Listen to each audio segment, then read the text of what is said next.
Welcome back, everybody, to Maniacal Musings, the show where we do what we're told. Well, most of the time. I'm your host, Jeremy, and I invite you all to see the world through my eyes. Trust me, you might go blind, and you'll see all the sorrow about to fall in your eyes as well. It's a scary thing being me, I'm just saying. I've had it all in the past, but everything was not enough, so now I'm back living on Mercy Street in my little tent with my blanket, pretty much all I have. But enough about my sad life. Let me introduce my co host. He's getting to the point where he'll sleep with roses clutched to his chest soon enough. He keeps hearing that voice again in his head that tells him he'll hit it big time one day. For now, though, he walks around so serious at the slaughterhouse with a sledgehammer in his hands. Once those three lights blink, though, he'll send it smashing into your face, CJ motherfucking Plane. Music god Hey, himself. how is everyone tonight? Oh, we got off on a rough start, but we're moving now, and I'm happy we can It do has this show. been it has been a day, bro. It's been a fucking week. I'm gonna tell you right now, and our guest can attest to that too. But let me Yeah. introduce our guest, folks. Our guest this week is Reeya Banerjee, songwriter and artist all around, musician all around. We are happy to have her as always, and welcome. What? So please tell us what made you want to come on a music podcast. Well, I'm a musician. So that's one thing. And then I like I'm the kind of musician that likes to are all musicians like this? I don't know. I can deep dive on an album or on a musician, on an artist for hours. And hours and hours. And if anybody will humor me and will do that with me, then that's great. So why not come on a show where that's encouraged? Um, that was my thought process basically Well, to bring what annoys my friends about me to a public forum where it's recorded and so everybody else can see it too. Well, I was gonna say you came to the right damn place to do that because that's our specialty here is deep diving into shit. We can go down wormholes we probably shouldn't have wasted our time on, but we do it anyway because well, music heals, as we say on both of our shows, and that's gonna be on a t-shirt soon. But and I as I told you before the show, I did check out some of your YouTube videos, and I could actually dig your I want to say you're almost too pop rocky for me, but I can. It's still that level of like almost like grungy alternative where I can like dig it. So Yeah, I kind of live in this like I grew up in the mid 90s, so I kind of live in this like power pop sort of post grunge zone. I'm a little too young to have experienced Nirvana when they were Nirvana. But I'm old enough to have experienced Foo Fighters when they first became Foo Fighters. That's kind of where you can place me in so the right beyond around my that. age, right around my age. Okay, yeah. And Yeah. never having to live through the Nirvana hype is something I can freaking be happy about a day of my life. But guys, most overrated band on the planet. But Ooh. I That's a I spicy take right there. I I I would go on record to say more so the luckiest band on the planet.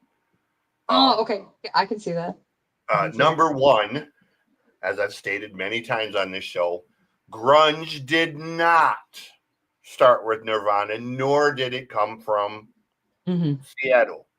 Grunge started in Minneapolis in the late 80s with the Replacements and Soul Asylum, Yep. Fugazi, Husker Du, Bob Mold, all those guys. So grunge predated Nirvana by a decade. And take into account that Mother Love Bone came before all of the Seattle bands. It would have been the biggest band. So minus Andrew Wood overdosing and creating the vacuum where three-fifths of Mother Love Bone evolved into Pearl Jam, and Nirvana fell into the vacuum that was created by Mother Love Bone. Nirvana is not even a blip on the radar. Um, they just right place, right time when Andrew passed. So it could have been Nirvana, it could have been the Screaming Trees, it could have been Soundgarden, it could have been the Lemonheads or the Pixies or a dozen other bands that were there. Nirvana just happened to have that, song. Right. We'll call it that for lack of something better. And hair metal had evolved to that point of being bands like Ugly Kid Joe, I Hate Everything About You, which was very much in the same vein as Nirvana. So perfect storm. Yep. And Yep. we have Nirvana. So hey, we all know Nirvana's best song was not written by them. It was written by Weird Al Yankovic, and it's called "Smells Like Nirvana." But that is 100% Nirvana's best song. But enough. We'll do enough. That's enough trashing of a. We can trash them for an hour. I wouldn't give a shit, honestly. I really would. Yeah, I mean, I don't mean to trash them. It's just it gets really frustrating being the music geek that I am. Yeah. And knowing my history the way I do, when people say things like Nirvana created grunge. Yeah, no, that's crap. I mean, no, yeah. He really didn't, okay? Not even close. Kurt Cobain himself would have corrected you on that statement, okay? They didn't. It didn't even start in Seattle, okay? You're wrong part of the country, wrong time period. Long before Soul Asylum did Runaway Train. They did a whole record of really heavy, dark, nasty shit. It's one of my favorite records, actually. Yeah. Yes.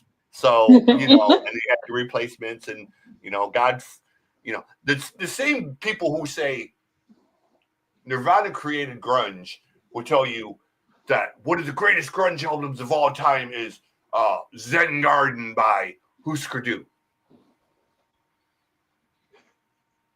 You realize Husker Du came 12 years before Nirvana. So how could grunge start there, but Husker Du did it a decade earlier? The math ain't mathing, people. So, just get this shit straight. I mean, it's not hard. Just call it what it is. Yes, Kurt put it on the map and blew it up, but they popularized it. They didn't create it. They popularized it. It's like saying Eminem created hip hop.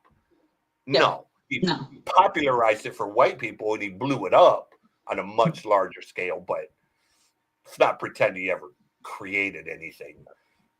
He never created anything but making Heaven Daddy Issues cool. So that's the only thing he ever created.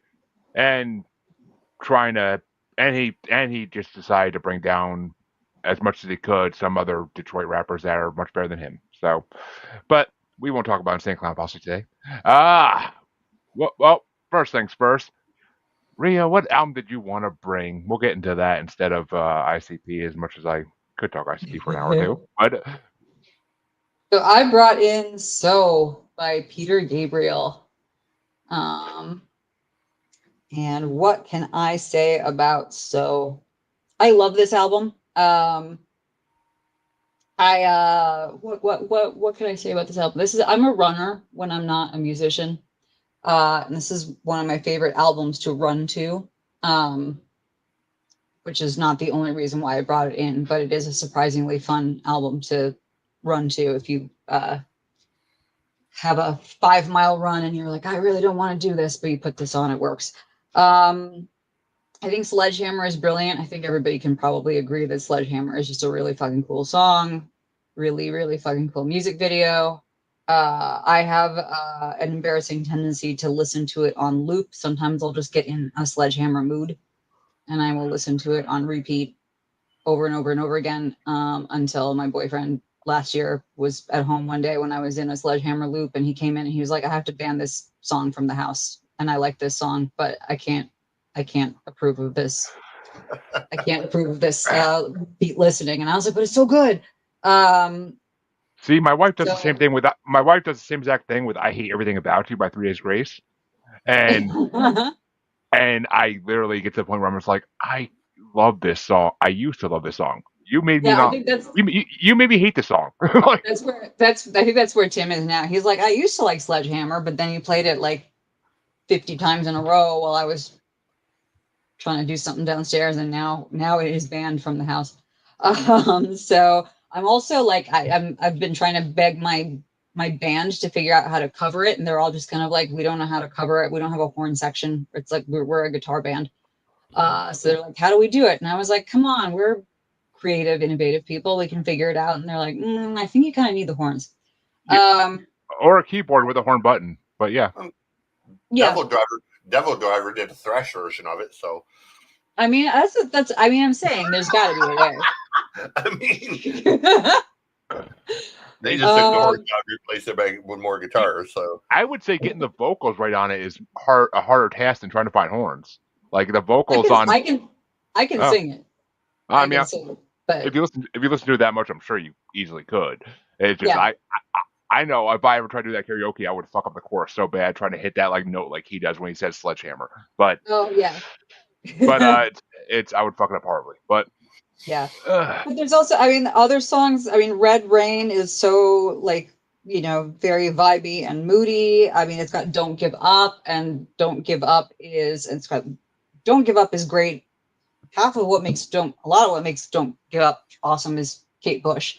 And I remember once I did like a deep dive into that song because I was in the bridge to Don't Give Up. Peter Gabriel kind of flips into this very like gospel sounding vocal tone. And I was like, this is some American Christian rock action here. What's going on? And I read that he apparently, that was very much the point when he wrote the song. That's what he was trying to do. And he originally wanted Dolly Parton to sing the Kate Bush part, which is interesting. And she turned him down probably because she was like, what? And I mean, and then the song just doesn't make sense if Kate Bush is not singing it, so that's fine. But I thought it was interesting that his first thought was who's going to sing the female part. I think it should be Dolly Parton, because he was trying to go for some sort of like American roots, gospel-y sort of vibes, and he thought that that would be the way to go. So I that's my fun fact about Don't Give Up. Um, In Your Eyes, classic, John Cusack, Standing in the Rain. But also that's just like just a beautiful song. It's a love song. It's a spiritual song. It's just, there's like layers and layers of things happening in there. It's not just about someone's eyes. And then, I mean, I think generally one of the things that I just think overall about this album is like, you've got Peter Gabriel. He was in Genesis. He's like an art rock weirdo, and he left. He started doing his own solo stuff. He continued to be an art rock weirdo, and then with this album, he just like became weirdly accessible, like accessible in like a, I mean, he's still him. He's still weird, but it's just all of a sudden well, it was like radio friendly in a way that like his other solo stuff isn't. There's like tons of radio friendly, like I would say almost every single song except maybe We Do What We're Told. I don't know if that's really a radio friendly song. But like everything else is like, this is just a very radio friendly, like yeah, the We Do What We're yeah. Told is probably my favorite song on the album after Sledgehammer, because it's just so creepy and I love it. Oh, you just made my fucking day with that. But all right, I'll go first in this one because I've been thinking about this since Tuesday when I listened to this album first thing in the morning, and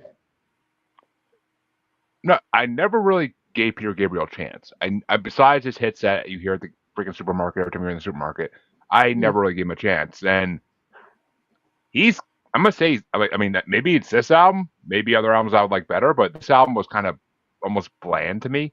Like it just, it's poppy. It's very poppy compared it's to very. I yeah. don't. I mean, but it's '80s poppy, which I don't have a problem with because '80s pop is fucking amazing. But Mhm. this, like, I just feel like he almost lacks emotion when he sings. like I don't like I don't feel the emotion in his voice like I do with other singers.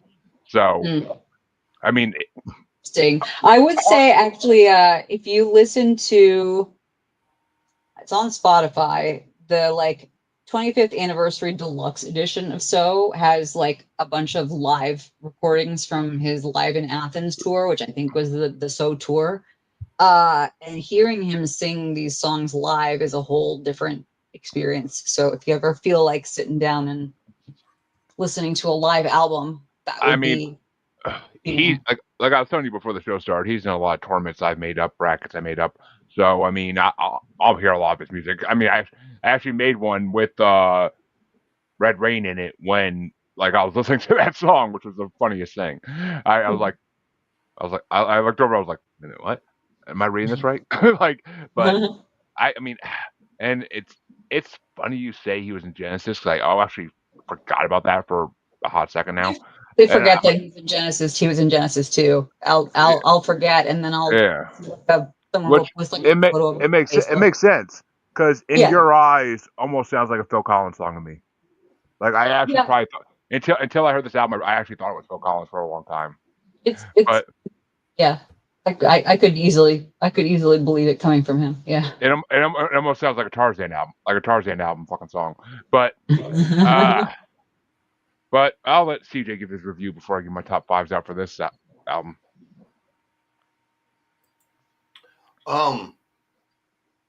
So right out of the gate, not a massive Peter Gabriel fan. I am a huge fan of Genesis. I'm a massive prog rock snob. So massive fan of Genesis. But the thing about Peter that she touched on, the thing about Peter is he is very much a live musician. He comes from that same cloth as the Grateful Dead. He is an outstanding live performer, but his records themselves are about as interesting as watching paint dry. They're just the studio doesn't capture who he is or what he does. I agree. Yeah. Like the songs are there, but they're just kind of there. And I hadn't listened to this record in a long time, and when I listened to it again, I just kept thinking, this thing sounds really dated. Like it didn't hold up well. When I listened to people like Howard Johnson, for example, his stuff, Cyndi Lauper stuff, still sounds kind of vibrant in that 80s pop.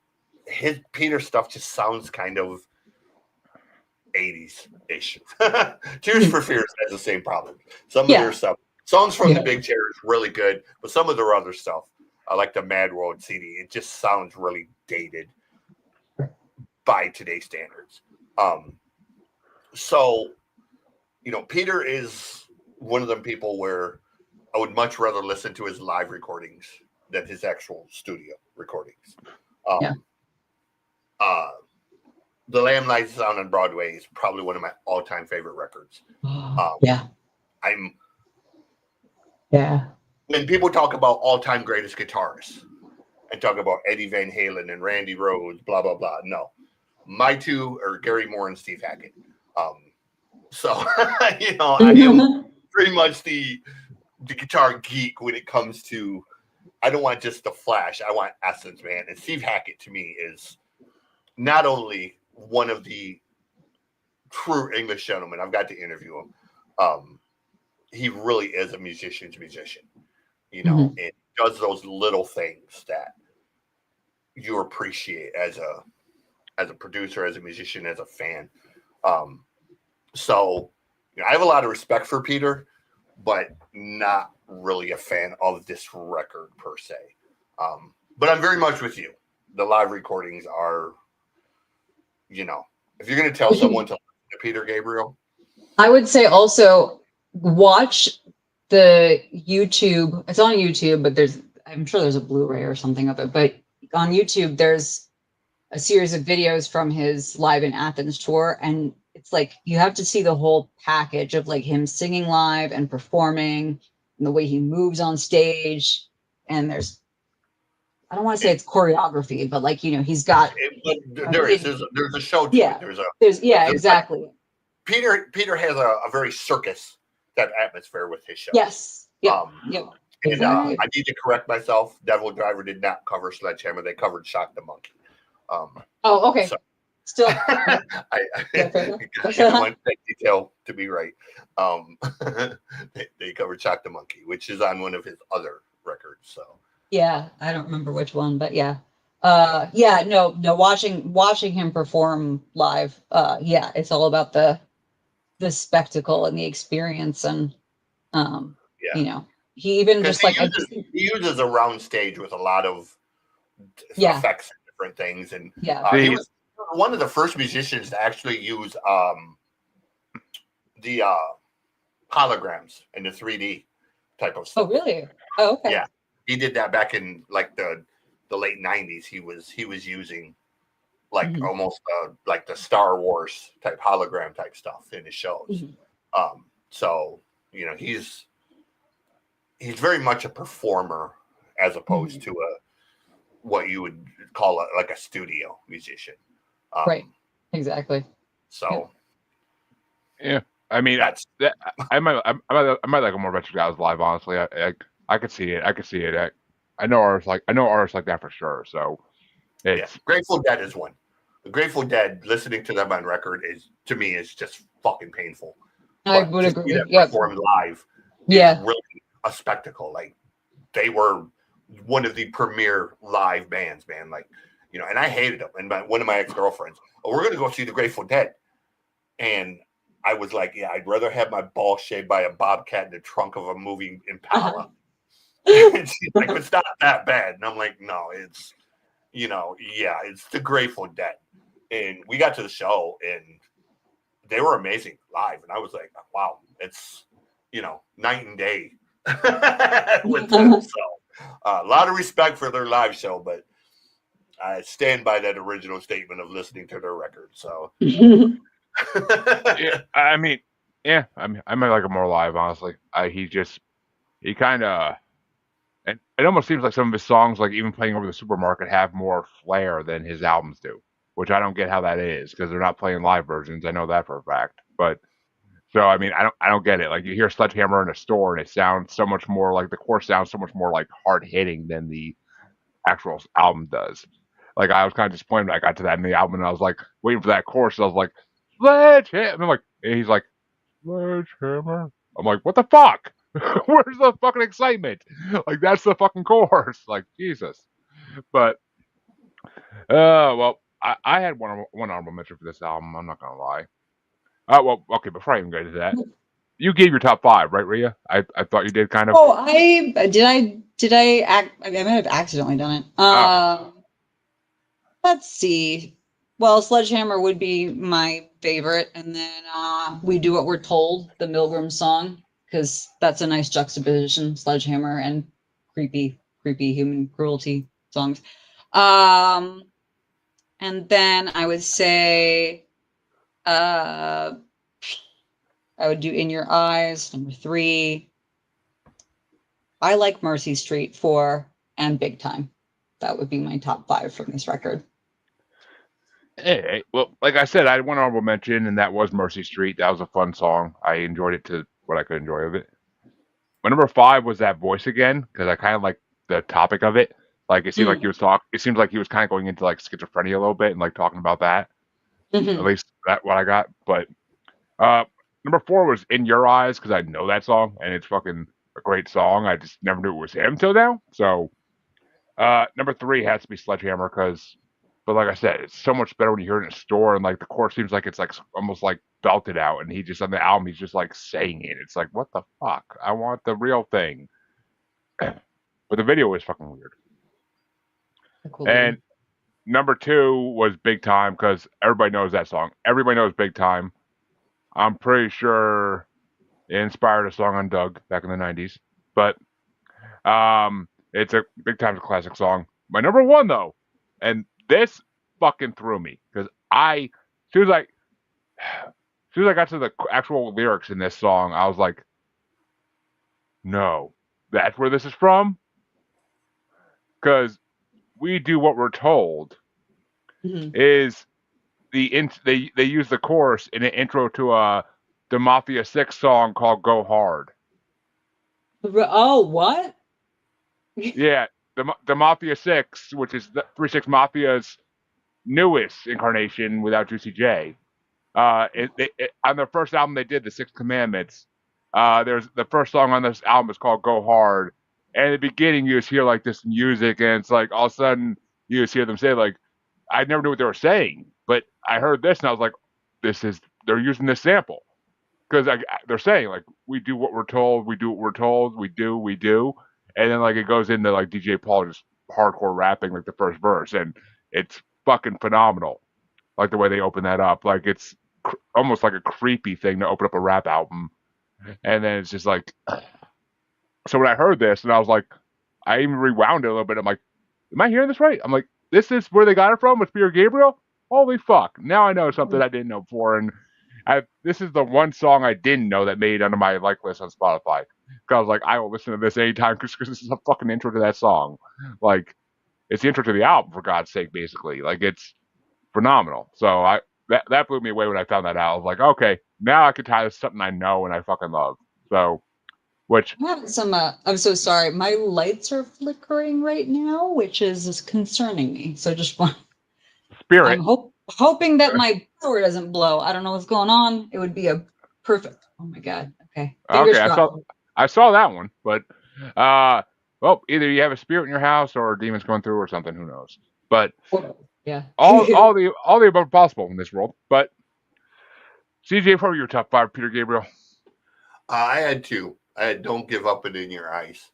Were the two songs that kind of still sounded, cool and not sort of like dated and just there hanging around.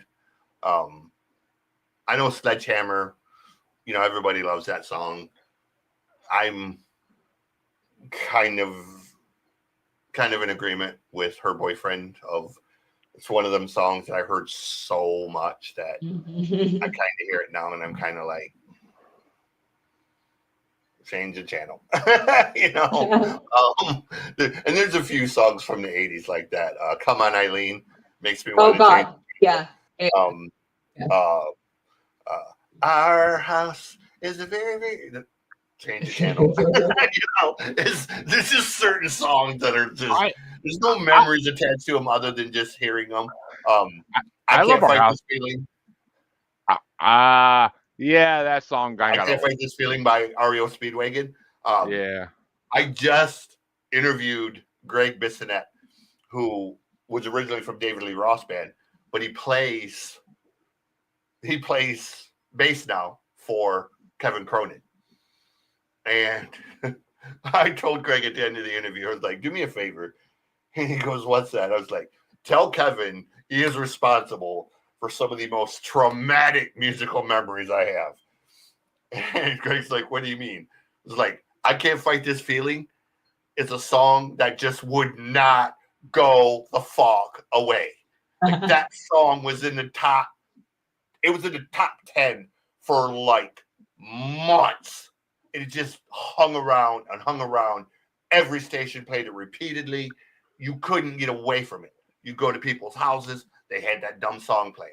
Search Is Over by Survivor was another one. Just hung around like bad body odor. It just kind of hung in the air and just it's like, Jesus Christ, just go away, man. Like it's Bryan Adams had that song with Sting. That was another one that just for weeks and months.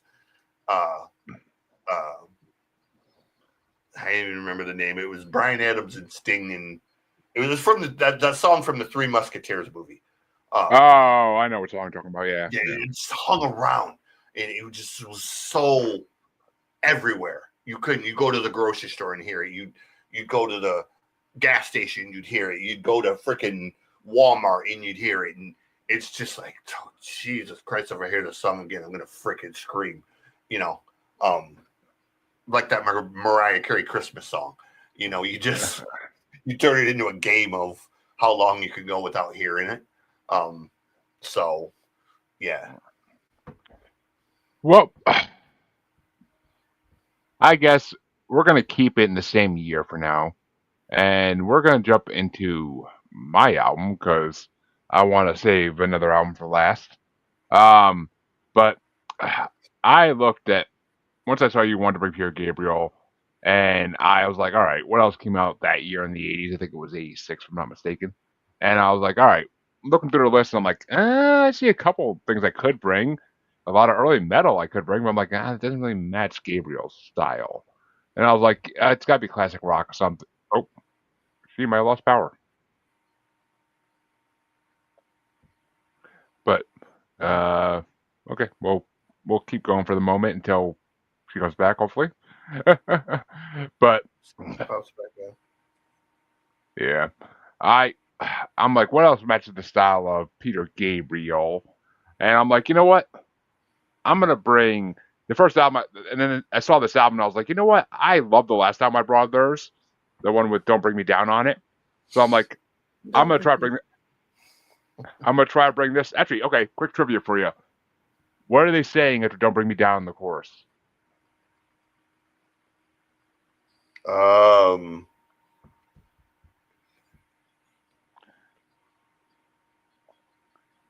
I don't even remember. Don't bring me down.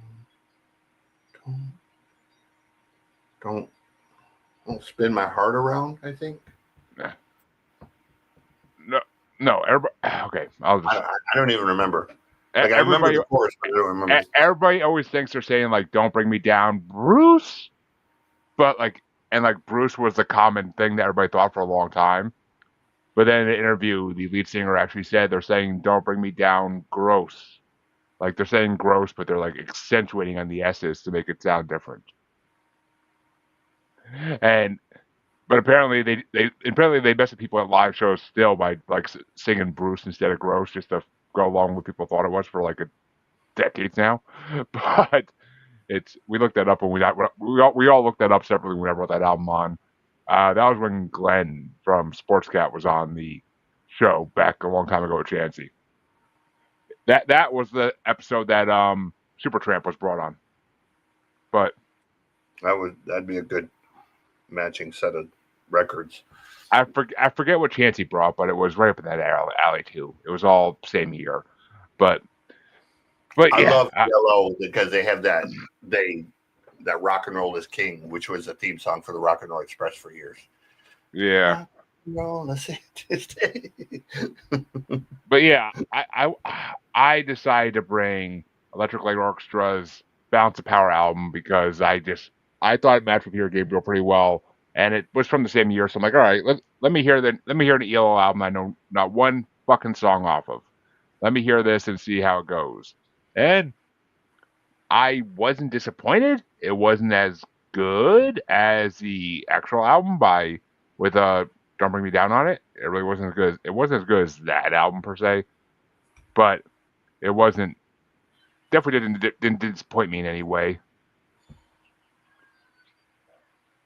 But and yeah, apparently our guest lost power. They have storms going on like crazy right there now, where she's from. But we could finish it with her though. That's not a big deal. She got to talk about her album. That's all that really matters. But yeah, ELO. Like I was not disappointed by this album. I just wasn't. I had ones I liked. I had ones I didn't like, but it was a good album. But what do you think of this album, CJ? I like Electric Light Orchestra. They are one of those bands who I've heard a ton growing up without realizing who they were. My uncle Marty is a big fan, and growing up as a wrestling fan, you know, the old NWA before they become World Class Wrestling, the Rock and Roll Express, and they would come out, and their song was, you know, it was one of the greatest wrestling themes of that era.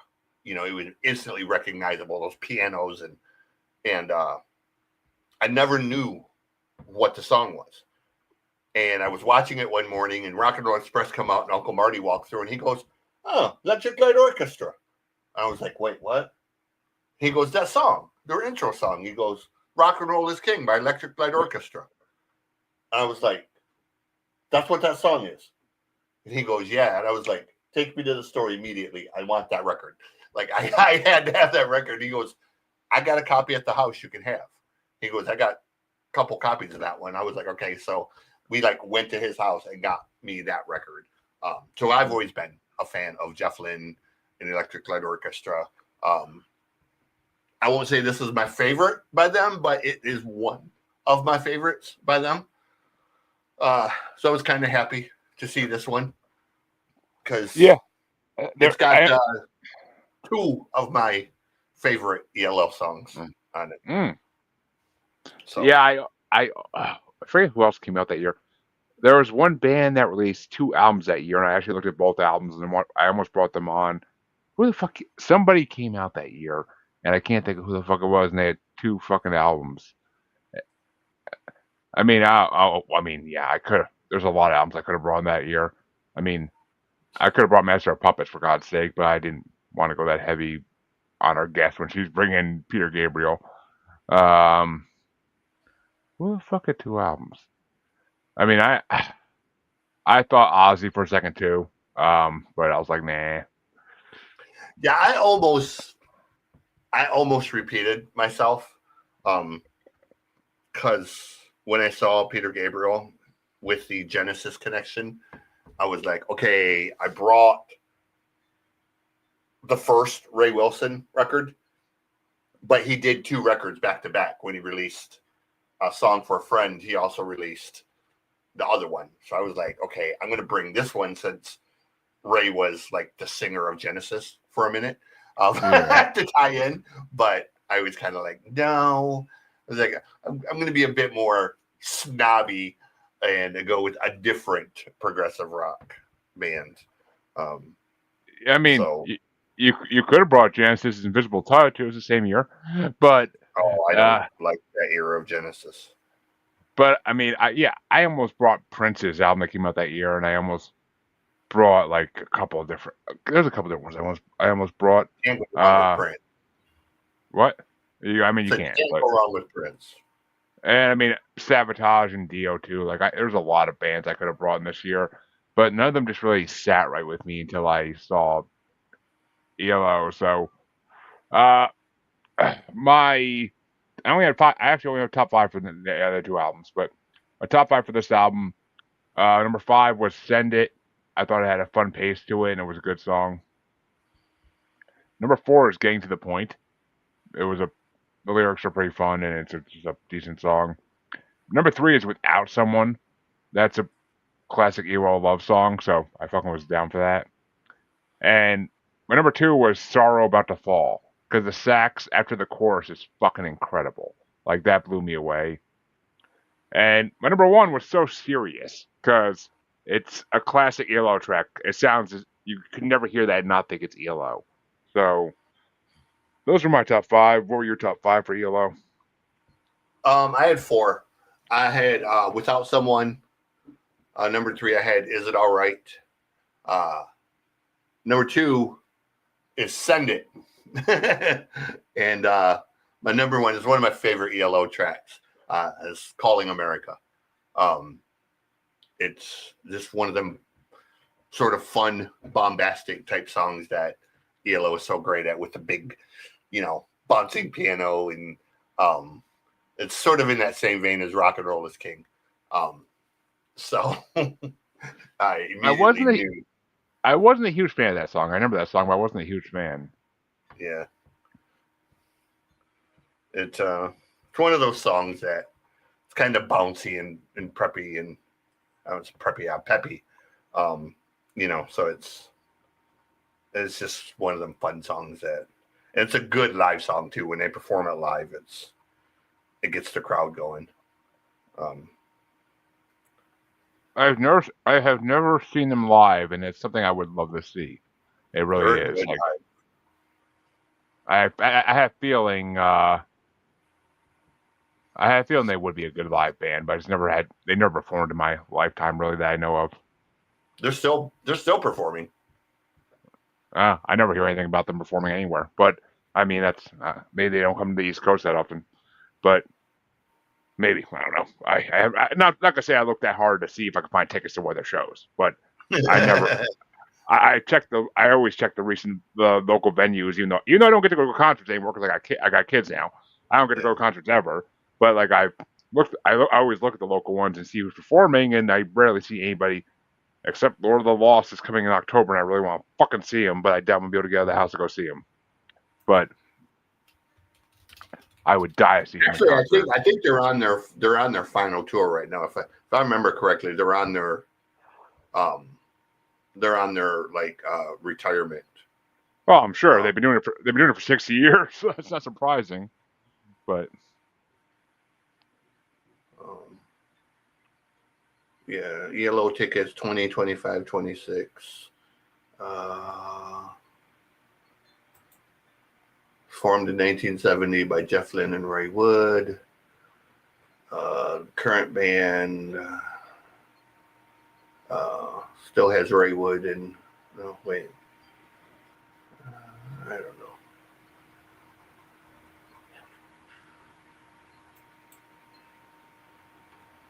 but yeah, but let's talk about the album you wanted to bring.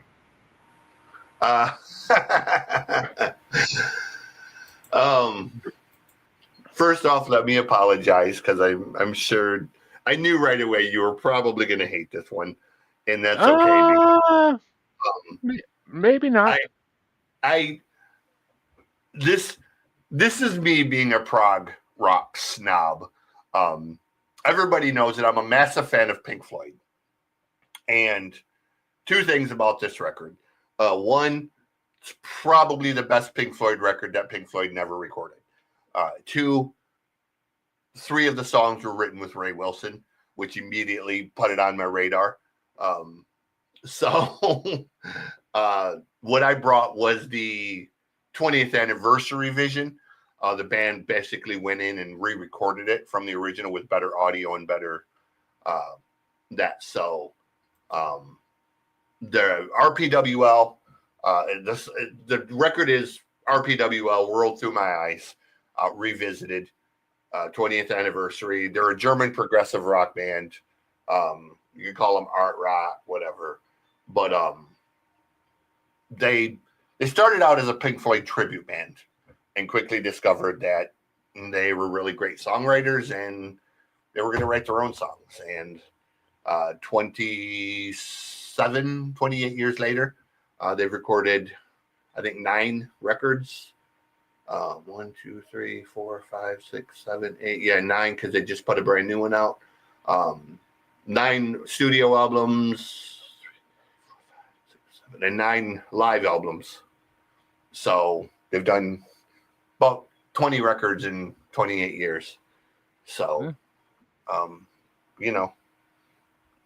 and they tour a ton, and I like them a lot. So, well, I never heard of this band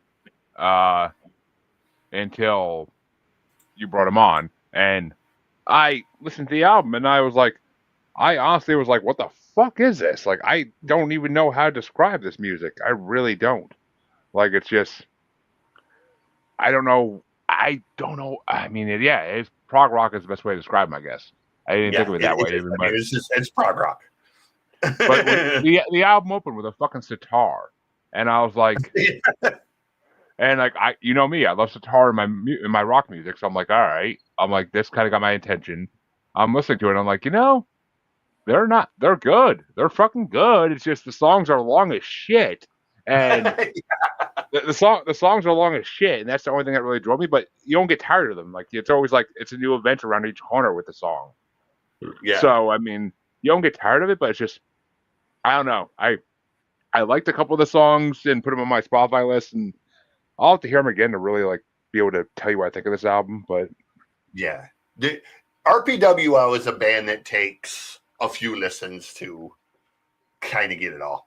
But They're I wasn't disappointed. I was not disappointed. And I mean, it's not like something I put on and I couldn't stand listening to. It definitely got my attention more than Peter Gabriel did. So I was like digging this album when I put it on after Peter Gabriel. I was like, all right, this is a little bit more my tempo compared to that. But yeah.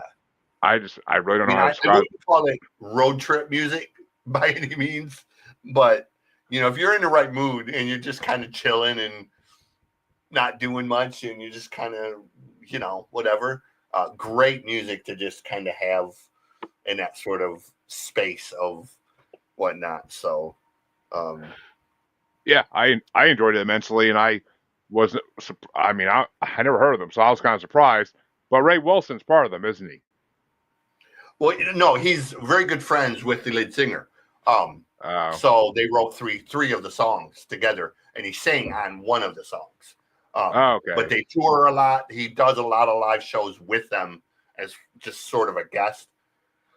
And RPWL actually performs a lot with Steve Hackett, and Ray performs with Steve Hackett a lot. So the three of them kind of make up this weird prog rock trio of artists who interact with each other a lot on festivals and philharmonic type things.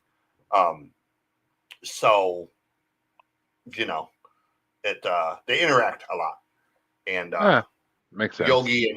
Yogi and Ray are the lead singer's name is Yogi Lane. So Yogi and Ray are good, good friends. So Yeah, I didn't hate it. I definitely didn't hate it. That's for damn sure. yeah, It was interesting, but I would have to really like dig into it a bunch more times to really get everything out of it. But yeah. that's the Like I thing. said, it's not road trip music. It's not something you're gonna. Hey, we're driving to grandma's house. Let's put on RPWL. No, not that kind of music. Like it's more. You're having a chill night at the house with the friends and maybe having dinner, and you just need some background music or something like that. Then yeah, that's or you're sitting around playing spades, playing euchre, or something like that. Then yeah, this is what it is. Um, so, Yeah, or if you tripping acid, that's another. I The mean, cover of this record. If you look at the cover of the record, it's very much yeah. somebody was tripping balls when they created that with the pink and the yellow and the purple and the blue and there's like 47 colors going on, and it was kind of like, yeah, I think they were going for a Lucy in the Sky with Diamonds type of thing. So Yeah, I definitely get where they're coming from with it all, and I appreciate it for what it was. I don't know if I ever actually would go back and finish them, but or not finish them, but re-listen to the album again and again. But right. we'll see if it comes across my way again. But what were your top five on it? God, curious. So number 5 for me is Everything Was Not Enough. That's a little bit of a heavier song for them. Number 4 is New Stars Are Born. I like the kind of trippy vibe that one has. Number 4 is Start the Fire. Number 2, I really, really, really like the vibe of Wasted Land, and the story behind it is kind of essentially World War II. It's about the Nazis and them invading Poland, and that it was a wasteland essentially of going whatnot. Number 1 though is Roses with Ray Wilson. Ray sings the first part and Yogi sings the second part, and their voices are so perfect together, and the lyrics to that song. And it's kind of ironic that, one of the most beautiful songs this band has done is also the thing that can literally kill me because I'm deathly allergic to roses.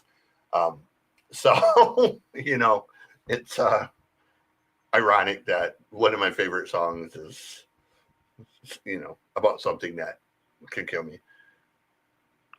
So Yeah, I'm. Oh, okay. Our top fives are completely different. But Yeah. my number five was Three Lights because I love that funky xylophone or where the hell it is Yeah. solo around 5 minutes in. My number four is Sleep, and I don't remember this album too much because I listened to it on Tuesday, so I'm like trying to think of it. I'm like I don't remember this album too much from 4 days ago. But my number three is Roll Through My Eyes. That was I like the lyrics in that song. I really did. Yeah. My number two was Roses. That was a really good fucking song. So, and I could hear Ray Wilson in that after hearing his album. I could hear Ray Wilson in that and be like, all right, I know that voice. And Yeah. And you can tell that's a song he wrote because yeah, lyrically, it's very much in his style of lyrics. The sort of. and yeah, Go ahead. definitely it was definitely in his style. I will say that, and maybe that's why I liked it. But my number one was Everything is not enough or was not enough. Like the story behind that I like, and it told the story. It's been fucking 9, 12 minutes, where the hell it was. It told the story. So I mean, that's the only complaint I have because I literally kept checking Spotify. And I'm like, Jesus, there's still 4 minutes left in this fucking song. Like, Yeah. I mean, we're doing the Avantasia bracket, so long songs are not a stranger to me. But it's like, I don't know. I feel like their songs would be better if they were like 4 minutes shorter each one. But it is what it is. So, which one is it? Hold on, while it's 8. No, it's this one. Trying to Kiss the Sun. So their second record, the one right before this one, it's called Trying to Kiss the Sun. And the shortest song on there is 6 minutes and 49 seconds. Jesus. Oh, that's not Yeah. bad. Yeah. So they have like 7 minutes and 4 seconds, 8 minutes and 35 seconds, 6 minutes, 49 seconds, 10 minutes and 20 seconds, 8 minutes and 52 seconds. So all of the songs on Trying to Kiss the Sun are like these long, extended ass songs of Which really is why tricky. I don't like Pink Floyd. I am not a Pink Floyd fan. I never will be because of that shit. Like I think I just don't think they're good. I don't think they're good. I really never have. But it's just I get why people are into them, but it's just not my thing. But No, well, it's cool. folks, I have a playlist of all the Pink Floyd songs over like 10 minutes, and there's like 19 of them. So this 19 songs are almost like 6 hours of music. Jesus. Well, there you go, folks. We brought you your albums thrice for tonight. We're sorry our guest had to jump off early, but Reeya Banerjee, musician. You can find her on YouTube. I'm sure she's on Spotify too. I didn't check, but I'm sure you can find her on Spotify too. All her links will be posted in the description when this comes out. We want to thank her for coming on because I'm sure she'll listen to this at some point. So we want to thank her for coming on, and we had fun. We had fun with her for a little bit of time we had her, and at least we got to talk about Peter Gabriel a little bit with her and some other Right. random music, and we got to make fun of Nirvana. So that's bonding. That's bonding right there. But CJ, where can they find you? I am all over. I'm like a bad case of herpes. You can find me at musicgodcjplaying.rocks. You can find me on YouTube as the Music God Reacts and also the Noise Report, which will be retired soon. And we'll be bringing you the new one called the Mosh Pit Manifesto. And other than that, all the social medias. Just type in Music God CJ Playing. You will see this ugliness. I apologize ahead of time, but not hard to be found. Yeah, we actually got a recording there, so they'll allow this pretty soon. But you could find both your Maniacal Musers basically anywhere podcasts are found. But you can find us on Facebook as Squatchy Largefoot. You can find us on X and the Gram as that Juggalo Bastard. And YouTube's the best place. Maniacal Music's on YouTube. Every episode ever done is there. See all three co-hosts, see all the specials, see everything. And be sure to tune in not this Saturday, but this Sunday at 7 p.m. East for the Avantasia Bracket Part 2. Freaking, the guy who picked it had to delay it today, so. But amazing playlist of 32 2 songs. So come see us try to decide and debate. The first part was a freaking fun time. So we had a hard time picking a winner on that one, and it ain't gonna get easier. It ain't gonna get easier. It's a fucking hard ass battle. But come see that, and then come back next Tuesday or this coming Tuesday and see us on our regularly scheduled time with a guest that's supposed to be on months ago, but looking forward to having him. And come see us do a rap show. So till next time, everybody, your musers are out. Have a good one.